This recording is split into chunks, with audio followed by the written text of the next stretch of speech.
ভিন রাজ্যে কাজ করতে গিয়ে মর্মান্তিক দুর্ঘটনা পরিযায়ী শ্রমিকের। ভিন রাজ্যে কাজ করতে গিয়ে মর্মান্তিক দুর্ঘটনার মৃত্যু হলো এক পরিযায়ী শ্রমিকের। ঘটনাটি ঘটেছে বেঙ্গালুরুতে। মৃত শ্রমিকের নাম আনসারুল শেখ, 29। তিনি মুর্শিদাবাদ জেলার ফারাক্কা ব্লকের উত্তর ইমামনগর এলাকার বাসিন্দা। তারপর আমরা খবর পাই তোমার দাদা এরকম হয়েছে, অ্যাক্সিডেন্ট হয়েছে, গাড়ি এসে মেরে দিয়েছে। তারপর ওখানকার আমাদের লোক ছিল একজন, নিয়ে গেছে হসপিটাল নিয়ে যেয়ে আমাদের আধ ঘন্টা পর বলছে সঙ্গে সঙ্গে মারা গেছে। বেঙ্গালুরুর একটি বেসরকারি কর্মস্থলে কাজ করতেন।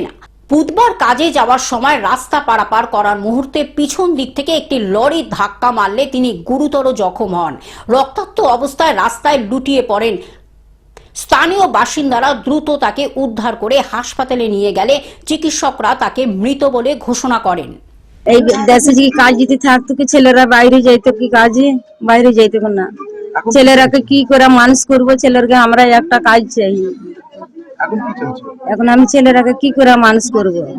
মুর্শিদাবাদ থেকে পার্থ মণ্ডলের রিপোর্ট, গ্লোব নিউজ। এখন থেকে গ্লোব টিভি দেখুন আপনার স্মার্টফোনেও। গুগল প্লে স্টোর অথবা অ্যাপল স্টোর থেকে ডাউনলোড করুন গ্লোব টিভি লাইভ অ্যাপ। এছাড়া জিও টিভি অ্যাপ থেকে দেখুন গ্লোব টিভি লাইভ।